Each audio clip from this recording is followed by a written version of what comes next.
A lot of what makes you who you are, from your height to the color of your skin, is decided by the genes you inherit from your parents. But these are nothing like as inflexible as we once thought. We are discovering that the outside world influences genes in the womb, preparing the fetus for what is to come. This is the new science of epigenetics, and it may help explain the rise of one of the developed world's most serious diseases: diabetes. I used to eat fish and chips and Indian food. Snacks, over here is coffee time. Freddie and Lau have very similar lives. Subway, Potato chips, Dunkin' Donuts. sweet, sometimes salty. They live in the same city. They do the same job. They even eat the same type of food.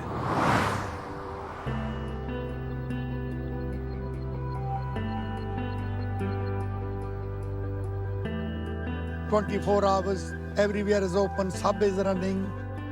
Even sometimes you're not hungry, you eat the burger. You eat the burger, after a while you go to have a cup of coffee. You want to have some donut or some candy. You never give a rest to your stomach. You keep eating and keep eating. But Lau, unlike Freddie, has developed type 2 diabetes. His body is no longer able to regulate the sugar in his blood. When I find out I'm diabetic, and my doctor tell me, I was big shock. I thought I going to die soon.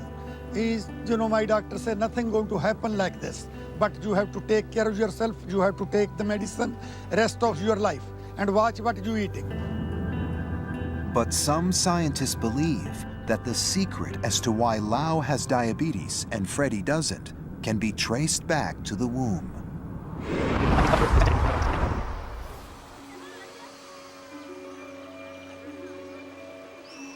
They were both born in India, but with one crucial difference.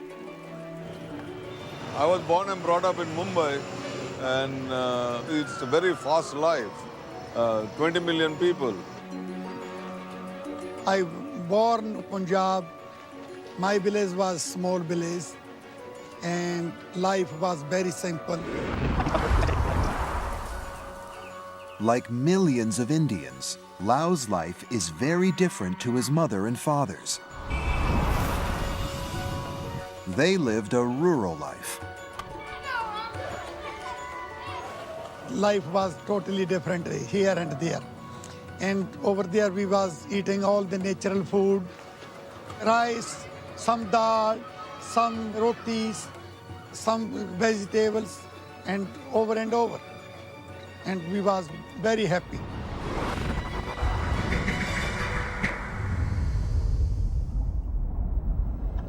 The theory is that if mom's diet was low in fat, sugar, and calories, then her baby adapts.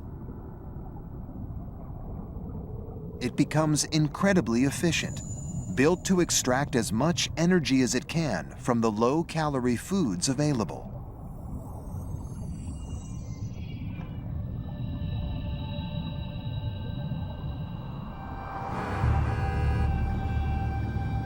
The problem comes when you end up living in a very different environment. Lau's diet is very different to his parents', much richer in fat, sugar, and calories. And unfortunately, it's not the kind of diet that his body was programmed in the womb to expect. As a result, statistically, Lau is more likely to be obese or develop diabetes. He fits large population studies that have tracked people who were born in villages and moved to cities. They are far more likely to develop diabetes later in life.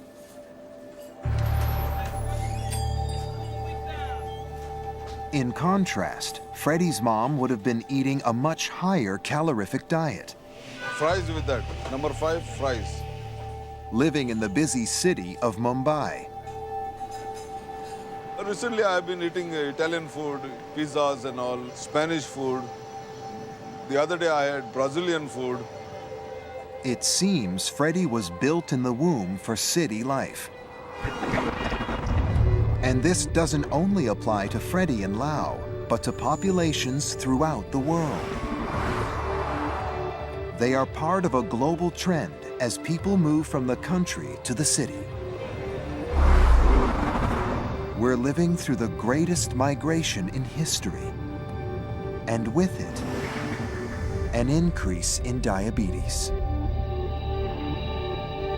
While we have identified a trend, the actual process of how a mother's diet affects her baby is unclear. But there are clues. And these can be found in an extraordinary epigenetic study carried out on some very special mice. These mice have been bred so that they're genetically identical, but they look completely different. Unbelievably, the only difference is the mom of the little brown mouse was given food supplements during pregnancy. Things like folic acid and vitamin B12. Crucial genes were switched on and off, a process called methylation, leading to a normal, healthy brown mouse. But the mother of the mouse with the ginger coat was not fed these supplements, and the genes remained unaltered. He is not only bigger and fatter, but also much more vulnerable to things like cancer and diabetes. In mice, at least, if the mother's diet is deficient in essential nutrients, it can have life-changing effects on her offspring. And we're beginning to suspect that this may well be the case in humans, too. I think the diabetes is like the gift I have from America. You see, all my sisters and my brothers, they're living in India, none of them have diabetes.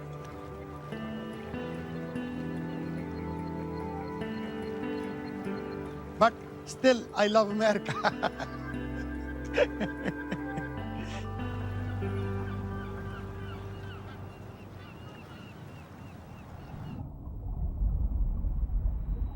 Although we can't say for sure that Lau's disease is a result of nutrition in the womb, the statistics in the mice study strongly points us in that direction. And all around the world, the hunt is on for other epigenetic forces that could permanently change our DNA.